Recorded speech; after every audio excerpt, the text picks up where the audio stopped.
नमस्कार। आज हमारे पास अमिताभ बच्चन की पूरी कहानी .pdf है और हम इस स्रोत के जरिए उनकी जिंदगी और करियर के कुछ सबसे अहम पड़ावों को समझने की कोशिश करेंगे। जी, देखते हैं ये दस्तावेज हमें क्या बताता है उनके बारे में। बिल्कुल।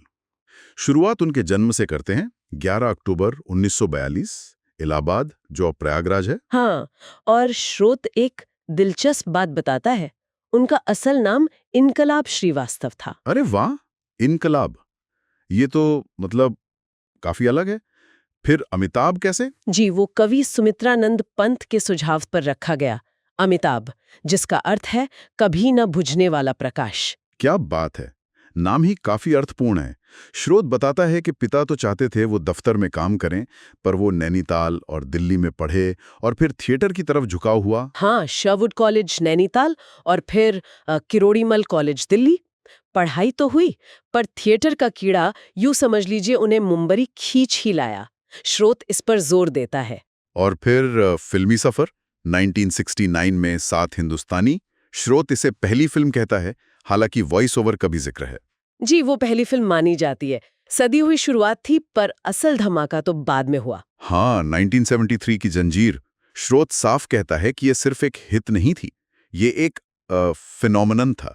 यहीं से एंग्री यंग मैन की छवि बनी। बिल्कुल। और स्रोत ये भी बताता है कि ये छवि उस वक्त के माहौल से, मतलब समाज के गुस्से और निराशा से कहीं ना कहीं जुड़ गई। अच्छा। हाँ, मतलब सिर्फ पर्दे पर गुस्सा नहीं, असल जिंदगी का अक्स। हाँ, कुछ वैसा ही। ये किरदार एक पीढ़ी की आवाज बन गया। फिर तो दीवार, शोले, डॉन, मुकद्दर का सिकंदर। स्रोत बताता है कि इन फिल्मों ने उनकी जगह एकदम पक्की कर दी। और इसी दौरान 1973 में जया बादुरी जी से शादी भी हुई। जी, उसका जिक्र भी है स्रोत में। तो करियर को ऊपर जा रहा था, पर फिर चुनौतियां भी आईं। हाँ, वो कुली वाला हादसा 1982। स्रोत उसके बारे में क्या बताता है? वो तो बहुत बड़ा वाकया था। बहुत बड़ा।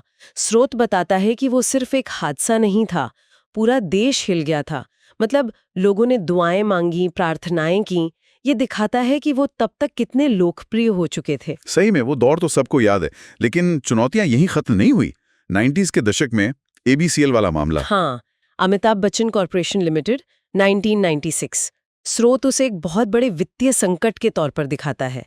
दिवालिया होने तक की नौबत आ गई थी। ओह, तो ये सिर्फ बिजनेस का उतार चढ़ाव नहीं था, ताकि व्यक्तिगत था। बिल्कुल। स्रोत में उनके हवाले से लिखा भी है, इस मुश्किल दौर से बहुत कुछ सीखा। शायद इसी अनुभव ने उन्हें और मजबूत बनाया। और फिर वो वापसी, साल 2000, कौन बनेगा करोड़पति। केबीसी ने तो सब कुछ बदल दिया। हाँ, स्रोत उसे एक गेम चेंजर कहता है। न सिर्फ उनके करियर के लिए, बल्कि टीवी के लिए भी। उनकी आर्थिक स्थिति सुधरी और एक नई पीढ़ी ने उन्हें पहचाना। एंग्री यंग मैन से हटकर एक परिपक्व सिंपैथेटिक छवि बनी। जी बिल्कुल, वो उनके करियर का दूसरा शिखर कहा जा सकता है। और उसके बाद भी काम रुका नहीं। ब्लैक, पा, पीकू, गुलाबो सिताबो, अलग अलग तरह के रोल्स। स्रोत इन फिल्मों की तारीफ करता है। हाँ, इन फिल्मों के लिए मिली प्रशंसा का जिक्र है, और पद्मश्री, पद्म भूषण, पद्म विभूषण और दादा साहेब फाल्के पुरस्कार, सम्मानों की भी लंबी लिस्ट है। स्रोत में फाल्के अवार्ड का साल 2021 लिखा है। शायद वो प्रिंटिंग की कोई बात हो। हाँ, हो सकता है। और हाल में 2020 में कोविड से भी उभरे, 80 पार करके भी इतने सक्रिय। जी, स्रोत उनकी इसी ऊर्जा और व्यावसायिकता को रेखांकित करता है। उनकी जीवटता कमाल की है। तो कुल मिलाकर ये स्रोत अमिताभ बच्चन की कहानी को सिर्फ कामयाबी की कहानी नहीं दिखाता। इसमें उतार हैं, चढ़ाव हैं, बहुत बड़ी चुनौतियां हैं, और फिर एक शानदार वापसी है। सही कहा। जंजीर के उस युवा नायक से लेकर केबीसी के मेजबान तक, और निजी संकटों से लेकर राष्ट्रीय सम्मान तक, एक बहुत लंबा और घटनापूर्ण सफर रहा है। हाँ, और ये वाकई सोचने वाली बात है।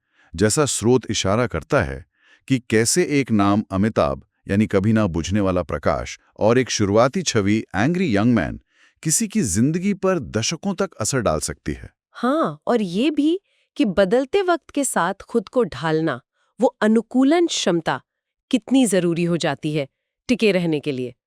उनकी यात्रा शायद इसी दृढ़ता और अनुकूलन का प्रतीक है।